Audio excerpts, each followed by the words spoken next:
Para entender la historia de Five Nights at Freddy's, hay que olvidarse que estos son juegos y quiero que tomen realmente a esta saga como lo que es. ¿Terror? Sí, pero sobre todo, ciencia ficción. Antes de comenzar, quiero decir que esta cronología la realizamos entre 3 youtubers conocidos de Five Nights at Freddy's y yo. Por lo tanto, agradecería que si les gusta el contenido de este juego vayan a visitar sus canales. Ahora sí, empecemos. ¿Qué pasaría si 2 amigos se abren una pizzería? Esa es la primera pregunta que hay que plantearnos. Lo normal sería que todo vaya medianamente bien con algún tipo de problemas, pero nada saldría más allá de eso. La pregunta cambia completamente si nos preguntamos qué pasaría si Henry y William abren una pizzería. ¿Quiénes son estos personajes? En un principio, grandes amigos. Henry, por un lado, era un ferviente y talentoso mecánico que cuidaba a su única hija, Charlie. No sabemos nada de su esposa, ni siquiera si tiene a alguien más en su familia. Y por el otro lado, William Afton. La familia de Afton estaba compuesta por 5 miembros. William, una persona con mucho dinero y con buena capacidad para la mecánica. Su hija menor, Elizabeth. Este pendejo que no sabemos el nombre, pero llora todo el tiempo, así que vamos a ponerle Crying Child. Michael Afton, su hijo mayor y su esposa, de quien no se sabe nada. Estos 2 personajes unieron sus capacidades de mecánicos y con el buen capital que tenía William ahorrado, entre los 2 abrieron un restaurante. Así fue como entre los años 1980 a 1982, supuestamente, Fredbear Family Diner abrió sus puertas. La principal atracción de este lugar eran los animatrónicos. ¿Qué son? Bueno, básicamente eran robots que podrían ser controlados tanto por ellos mismos como por personas o por almas. Estos animatrónicos habían sido desarrollados por los dueños del restaurante, pero Henry destacó un poco más debido a que hizo un complejo sistema de resortes que permitía a la persona usar estos trajes. Solamente que tenía que ser extremadamente cuidadosa, ya que de lo contrario el mecanismo del mismo se activaría y la persona que esté dentro seguramente quedaría lastimada. Estos trajes híbridos darían a luz en un principio a su principal éxito, Fredbear y Spring Bonnie. 2 animatrónicos que durante esos años 80s habían hecho furor y también les estaba yendo a estos 2 amigos que la competencia empezó a llegar. Y es por eso que a unos pocos meses de la salida de Fredbear Family Diner llegaría su competencia, Fazbear Entertainment, pero que esta no sería relevante hasta en un futuro. En paralelo a estos hechos, empezaban a haber roces entre la dupla principal, ya que William no solamente había abierto el restaurante para comer, sino que detrás de sus intenciones había algo mucho más oscuro, matar gente. Es por eso que en una fecha que desconocemos, William creó un nuevo local, Circus Baby Pizza World, y es en este donde presentaría sus nuevos animatrónicos, los Funtime. Estos animatrónicos estarían hechos bajo la empresa Afton Robotics, que como podrán imaginar, esta empresa era de William. Aunque los Funtime no eran animatrónicos normales, si bien tenían características muy innovadoras con respecto a los primeros trajes híbridos, estos Funtime estarían creados específicamente para matar. Una inteligencia artificial muy avanzada, poder abrir diferentes partes de su cuerpo y la posibilidad de hablar. Claramente no tenían una buena intención, pero a William se le volvería todo en contra cuando el mismo día de la inauguración de su local, a pesar de sus advertencias a Elizabeth, esta entró igual al cuarto donde estaban los animatrónicos para ver si estaba su robot favorito, Baby. Y luego de que este animatrónico le ofreciera un helado para hacer que se acercara a ella, la mata. Oh bueno, no tanto. Mientras a todo esto, recordemos que William pensaba que ya todos los niños estaban capturados dentro de los animatrónicos, debido a que la apertura de su local había sido completamente exitosa. Entonces alerta a toda la gente de una fuga de gas para que así tengan que evacuar el local y él poder ir a ver su recompensa. Cuando William va a ver si sus animatrónicos habían capturado niños, sí, así es, habían capturado niños. Que eso lo sabemos debido a que en los planos de los animatrónicos aparecen cuerpo dentro de estos robots. Pero también William se daría cuenta de que su animatrónico principal había matado a Elizabeth. O en realidad, su hija estaba tomando el control de Baby debido a que los ojos del animatrónico pasarían de ser azules a como los tenía su hijita, verdes. Por supuesto que William al enterarse de todo esto no sabe qué hacer y es por eso que decide encerrarla en Circus Baby Entertainment, un lugar ubicado debajo de Circus Baby. Tras el cierre de Circus Baby y la incertidumbre de lo ocurrido con su hija menor, estas cosas empezarían a afectar a William Afton, dando comienzo a su declive. Por eso, luego del fracaso de Circus Baby, este vuelve a pedirle ayuda y trabajo a Henry, que a pesar de todos los problemas que había tenido con su anterior socio, le da trabajo de administrador o mecánico, por eso se lo puede ver colocándole la cabeza de Fredbear a uno de los empleados de Fredbear Family Diner. Durante estos meses, de un año que suponemos que es 1883, Henry creó y anunció otros animatrónicos por la televisión, que serían Freddy, Foxy, Chica y Bonnie. Por supuesto que William, al ver que había creado más animatrónicos, haría crecer la tensión con su nuevo jefe, pero lo que realmente llevaría a William a ponerse de un tono violeta sería la muerte de su hijo menor, el pendejo que llora, Crying Child. ¿Se acuerdan de Mike, el hijo mayor de William? Bueno, este personaje asustaba de manera sobremedida a Crying Child y mientras ésta atormentaba a su único hermano chico, William protegía de sobremanera a su hijo menor, poniendo cámaras por toda la casa y dándole un peluche creado por él mismo para que pueda hablarle y sentirse cómodo. Todo esto, a pesar del comportamiento psicópata de William, serviría para vigilar a su hijo menor y así que no se escapara a ver a los animatrónicos debido a que a Crying Child le fascinaban. Pero William, al haber creado con Henry los dos primeros trajes, sabían lo que podían hacer y lo dañino que eran, por eso las medidas de sobreprotección. Pero ahora vamos a remontarnos a una teoría entre Five Nights at Freddy's 4 y Dead Wistedones, el primer libro. Supuestamente, Five Nights at Freddy's 4 ocurriría en las pesadillas de Crying Child, pero la verdad es que no, las pesadillas esas que ve son reales y no un mal sueño de este niño, ya que son parte de un plan muy macabro de su padre.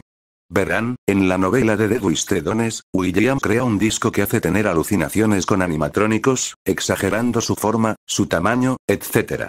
Algo así como la película de Batman donde el espantapájaros tiene un spray que te hace sobredimensionar tus miedos. ¿Y cómo se relaciona esto con el juego? El tema de las alucinaciones, no Batman, no tiene nada que ver Batman acá. Bueno, tenemos que remontarnos a Five Nights at Freddy's Ultimate Custom Night, en donde los animatrónicos Nightmares aparecen en este juego, pero en este juego controlamos a William, entonces es imposible que William logre saber con exactitud cómo son estos animatrónicos si es que en realidad son las pesadillas de su hijo menor. En otras palabras, ¿cómo sabes exactamente las pesadillas de otras personas? Con lo cual, si volvemos al primer libro, nos introducen que William creó discos ilusorios para hacer creer a la gente cosas que realmente no hay, y esto lo utilizaría con Crying Child para hacer que se aleje definitivamente de los animatrónicos. Por eso es que tampoco nunca lo vemos regañar a su hijo mayor por maltratar a su hermanito, debido a que este le estaba generando un trauma con los animatrónicos, cosa que a William le servía, aunque el error de William fue confiar demasiado en Michael, porque este no sabía dónde estaba el límite de la broma, ya que Mike asustaba a su hermano solamente por diversión, y el problema se desataría en ese año 83, en el lugar donde había comenzado y terminado todo, Fredbear Family Diner.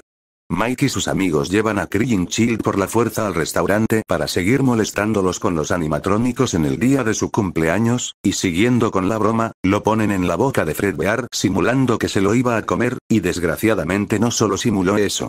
Como había dicho en un principio, el sistema de resorte de Henry era sensible, por lo que al introducir un niño dentro de la boca, el traje se cerró en la cabeza de Crying Child, que luego de eso, el mini Afton entra en un estado de coma donde están todos los animatrónicos que él conocía y el peluche que le había regalado William, donde en esta pantalla se da a entender como que su padre le está dedicando las últimas palabras a su hijo, pidiéndole que lo perdone, y diciendo dos frases que quedarían para muchísimas teorías. Vos estás roto, yo te reconstruiré.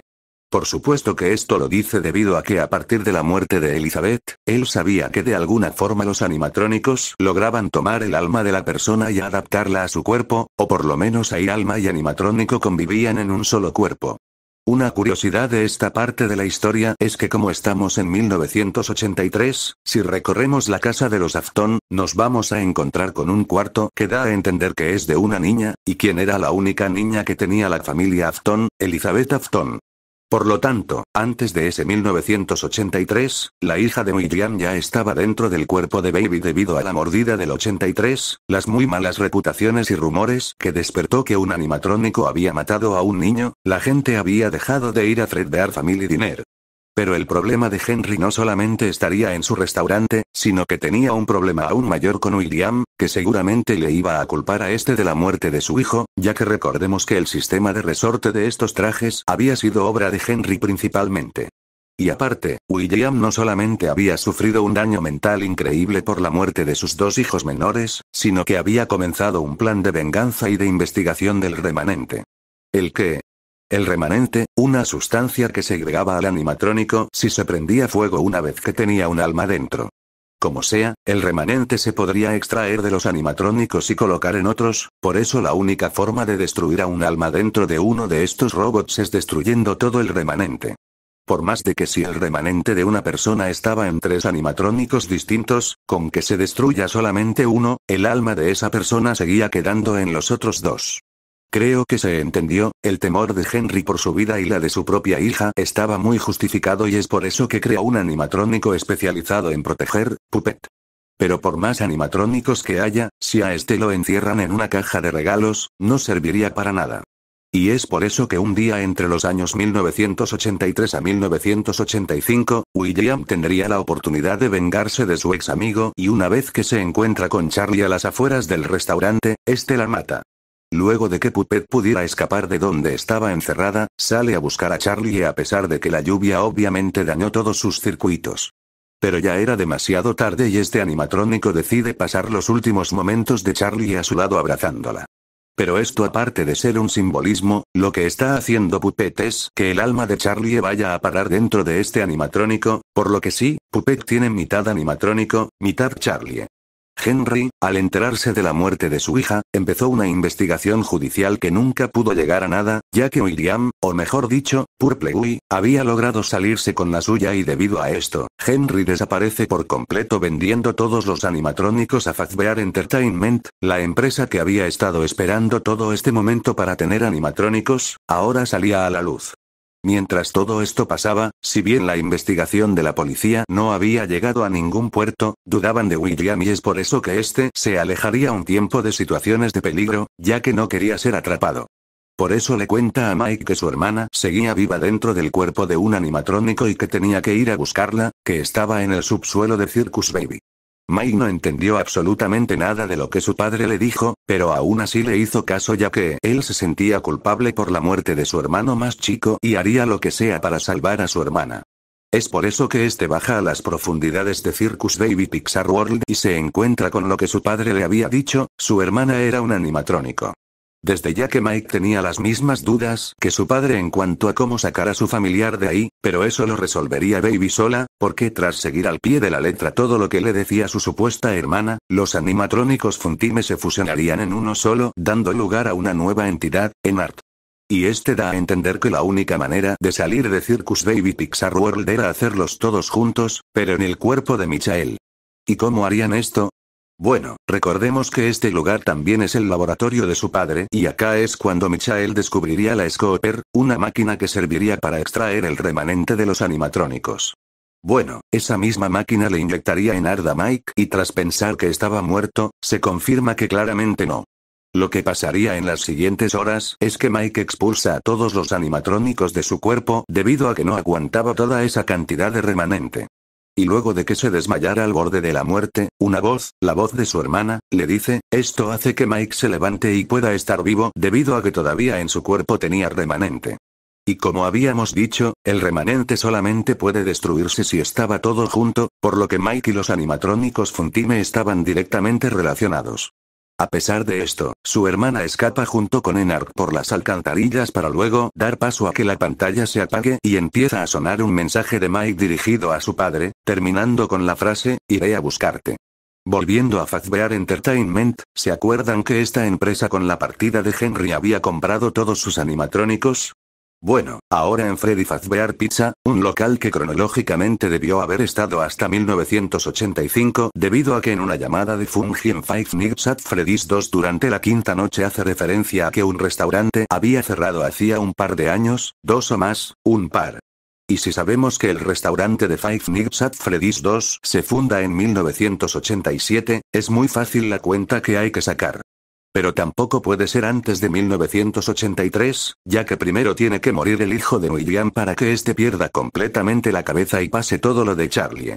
Por lo tanto, el primer Freddy Fazbear Pizza tendría que estar ubicado entre los años 1983 a 1985. Pero en este lugar pasarían una de las peores cosas. Luego de que suceda el incidente de 2 empleados lastimados por usar los trajes híbridos, tanto a Fredbear como a Spring Bonnie los encierran y los dejan abandonados. Y aunque la empresa Fazbear Entertainment pudo encubrir este hecho, no pudieron tapar el incidente gigante que vendría. Debido a que estos 2 empleados se lastiman, el local tiene que contratar más personal y es acá donde William aprovecharía para meterse como guardia de seguridad, buscar el traje de Spring Bonnie y en uno de los tantos cumpleaños de ese lugar, un 26 de junio de un año desconocido, este personaje deja de ser William para convertirse completamente en Purple, asesinando a 5 niños. 5 inocentes niños que debido a que la policía jamás pudo encontrar sus cuerpos se llamarían los niños perdidos o The Missing Childrens. Pero no es que estaban perdidos, sino que Puppet no iba a dejar que esto pasara de nuevo y por eso pone las almas de estos niños dentro de los animatrónicos y así podrían vengarse del hombre detrás del sacrificio. Estos niños serían Gabriel, Fritz, Susie, Jeremy y por último Cassidy. Luego de la supuesta desaparición de estos niños, el primer local de Fazbear entraría en una etapa de remodelaciones y tendría su gran apertura en 1987, el lugar donde transcurre Five Nights at Freddy's 2. En esta reapertura de Fazbear, entraría en juego un nuevo personaje, Jeremy Fitzgerald, un guardia de seguridad que el juego lo hace pasar como el protagonista, pero el protagonista acá no es nada más ni nada menos que Fungi. Una persona misteriosa que no se sabe quién es, pero sí sabe todo lo que sucedió anteriormente, desde la muerte de los niños hasta que los animatrónicos persiguen a los guardias de seguridad, pero el chico del teléfono trata de decirte esto de la manera más liviana posible. A este restaurante vamos a llamarlo Freddy Fazbear Pizza 2. Tenía mucho más lujos que los anteriores, era más grande, más espacioso y sobre todo los animatrónicos eran distintos. Ahora ya la empresa tenía un conjunto de 2 animatrónicos, los 5 viejos, los 2 trajes híbridos y 4 nuevos que serían los animatrónicos Toys. Estos eran reversiones más chicas de Freddy, Bonnie y Chica, pero también estaban Mangle y Balloon Boy. Tenían el objetivo de ser mucho más amigables y contaban con el reconocimiento facial para identificar criminales. Es por eso que el asesinato de los 5 niños tiene que ocurrir antes de este segundo local, porque si no, ¿qué lógica tendría? Por supuesto que la empresa Fazbear Entertainment gastó una buena cantidad de plata en este lugar y no les saldría muy redituable este restaurante. A lo largo de las noches, Fungine nos va revelando ciertos acontecimientos y de la primera noche que tiene una voz calma o tranquila, llegamos a la última noche, donde su voz empieza a sonar de una manera mucho más nerviosa y preocupada. Jeremy entra un 8 de noviembre a trabajar en este restaurante y se va un 13 de noviembre, pero acá viene lo interesante. Recordemos que Puppet era Charlie y esta sabe que William había matado a 5 niños. Entonces decide devolverles la vida para que así puedan vengarse de su asesino y es acá donde entra el minijuego, en donde podemos ver a Freddy, Puppet y Purple, los 3 en una misma habitación y Purple estaba ahí por una sola razón, robarse los trajes. Cosa que podemos deducir cuando la grabación de la última noche, Fungine dice esto. Por lo que ahora tiene más sentido y capaz que a Fungine se lo escucha tan agitado porque recordó lo que había pasado ese 26 de junio cuando alguien había entrado con el traje de Spring Bonnie a matar a 5 chicos. Sea como sea, en este restaurante pasa el hecho más confuso de todos, la mordida del 87. No se sabe bien cuál fue la razón o a quién, pero se supone que luego de que Fungine le diga ya que no se había matado a los 5 niños, se le ha dado cuenta de que el traje de Spring Bonnie, pero se supone que luego de que Fungine le diga a Jeremy que si podía trabajar durante el turno de día, este fue mordido por algún animatrónico, cosa que nos enteraríamos recién 5 años después. Pero antes que cerrara este restaurante, la noche que Jeremy estaba trabajando en el día, a la noche no había nadie y es por eso que contratan a un tal Fritz Smith, que no es nada más ni nada menos que Mike, el hijo de William, pero este es expulsado debido a que manipuló los animatrónicos y por su olor, que recordemos que era porque el cuerpo de Mike técnicamente estaba en descomposición, por eso se ve de esta manera. Luego de que cerrara este local y que Fazbear destruyera los animatrónicos Toys debido a la mordida del 87, tras 5 años de inactividad, los animatrónicos clásicos volverían al ruedo en un nuevo rest.